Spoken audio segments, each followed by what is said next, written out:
On the North African coast, white columns rise from red earth against the blue Mediterranean.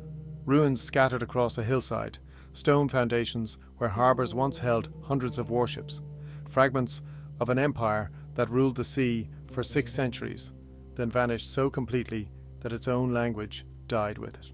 This is Carthage, Rome's greatest rival, the city that nearly broke the Republic, destroyed so thoroughly in 146 BC that Romans ploughed salt into the ground. Yet it rose again as a Roman metropolis of 500,000 souls, only to fall a second time when Umayyad forces razed its walls in 698 AD. This video uses AI-generated visuals based on archaeological research to reconstruct what stood here. The images are interpretive, and small inconsistencies may appear, but they let us see what no camera ever could.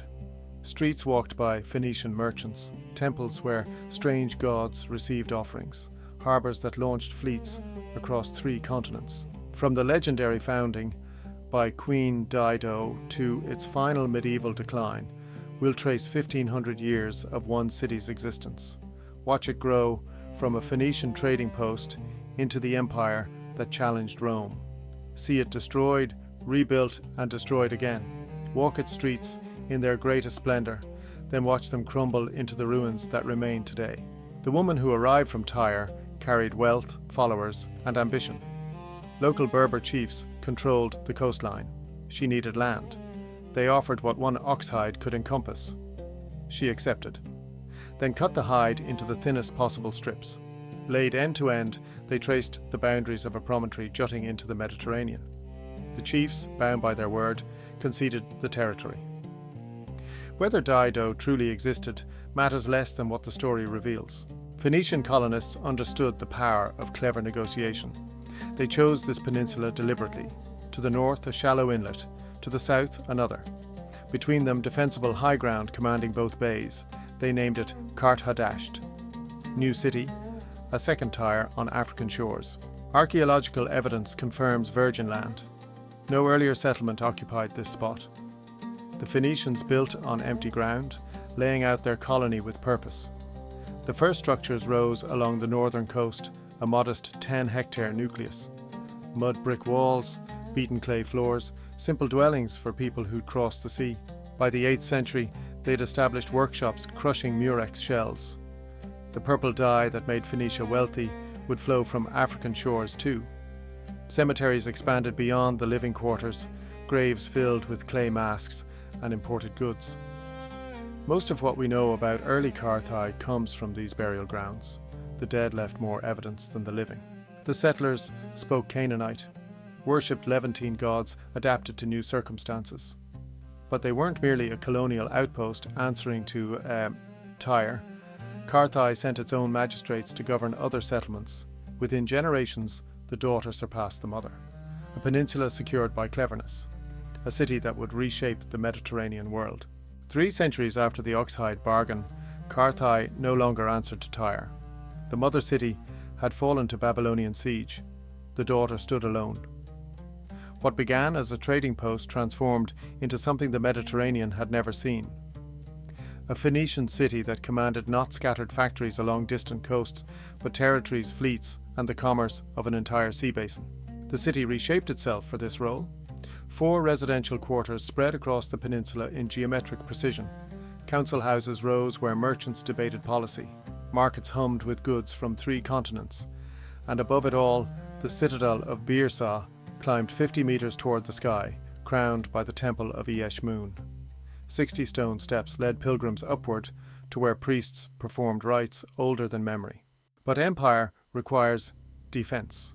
The walls that ringed Carthage stretched 37 kilometers, 13 meters high, nearly 10 meters thick in places. Stone fortifications that made the city nearly impregnable. On the western approach, where land met the isthmus, 3 parallel walls stood one behind another. No army in the ancient world could breach them. Then came the harbours, 2 artificial basins carved into the heart of the city. The commercial Koh received merchant vessels from every shore. Adjacent, concealed behind high walls, the naval harbour held the instruments of Punic power. 220 warships, triremes arranged in covered slips around a central island where admirals coordinated Mediterranean operations. No other city possessed such concentrated naval might within its walls. The empire itself sprawled from Libya to southern Iberia, from Sicily's shores to the Atlantic coast. Unlike the Greeks, who let colonists govern themselves, Carthage sent magistrates. Control remained absolute. Trade routes became arteries of wealth flowing toward North Africa. Even agriculture bowed to Punic method. When General Mago retired from campaigns, he wrote 28 volumes on farming. Olive grafting, viticulture, livestock management, estate organization. Rome would later translate his work into Latin. The conquerors learning from the conquered. By the 3rd century before the Common Era, Carthage stood among the largest cities the ancient world would ever build.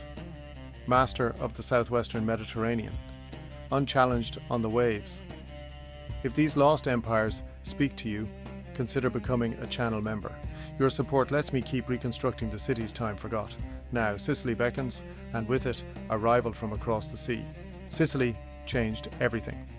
For 23 years, Roman and Carthaginian forces clashed over the island.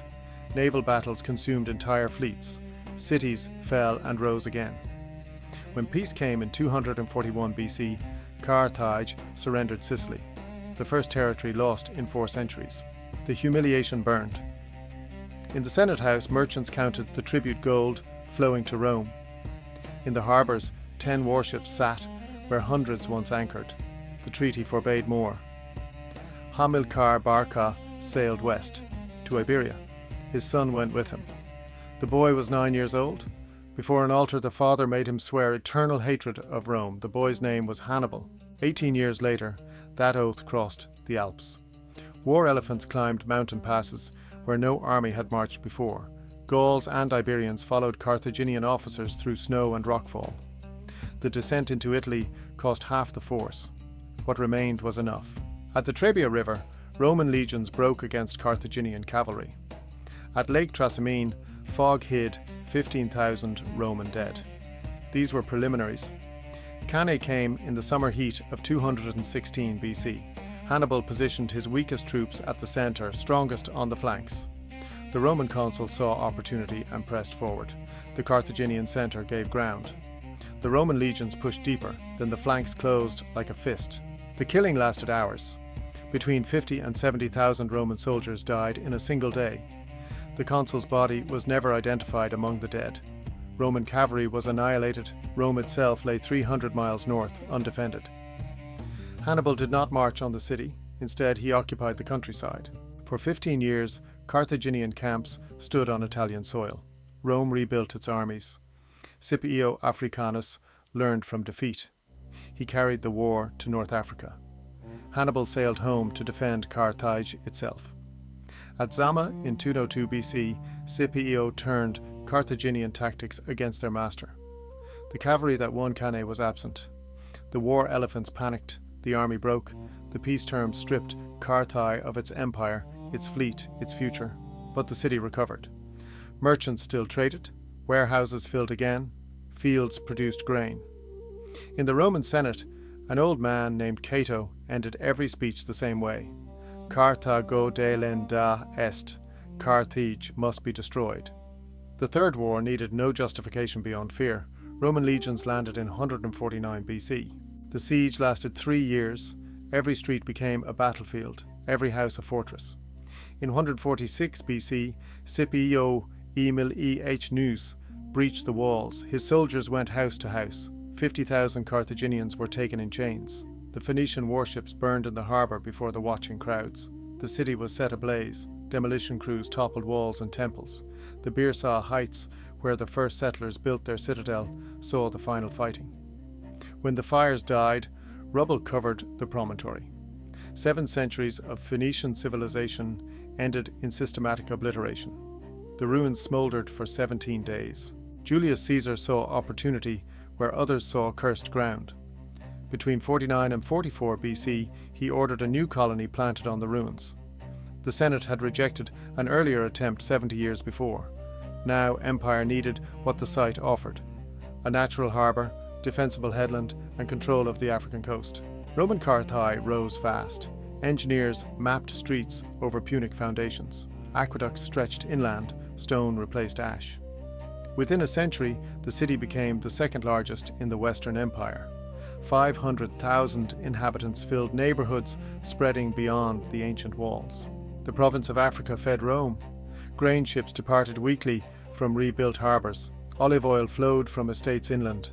North African wheat kept the capital fed. Carthage administered it all. Temples crowned the Birsa hill again, not to Tanit, but to Jupiter and Juno. A massive amphitheatre rose near the coast. The baths of Antoninus stretched across terraces, their vaulted chambers holding heated pools beneath painted ceilings.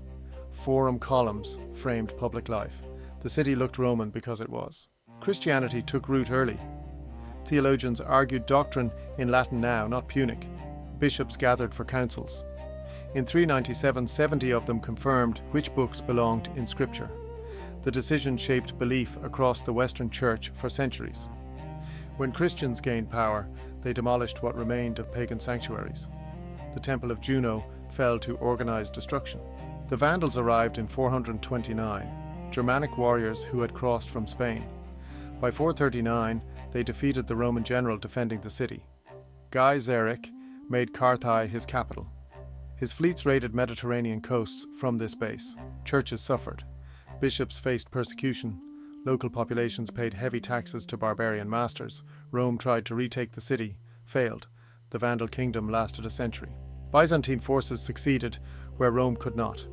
In 533, imperial armies crushed the Vandals in months. Carthage became capital of Byzantine Africa, seat of a Praetorian prefecture. The Eastern Emperor ruled from Constantinople, but African grain still mattered. In 608, the exarch of Carthage overthrew an emperor. His son took the throne. Even reduced, the city commanded attention. The Umayyad Caliphate pushed into Africa. Hassan ibn al-Numan captured Carthage in 695. A Byzantine fleet retook it. He returned in 698 with larger forces. This time, the emperor's army broke. Byzantine ships evacuated what remained of the garrison. Hassan received clear orders: prevent reconquest.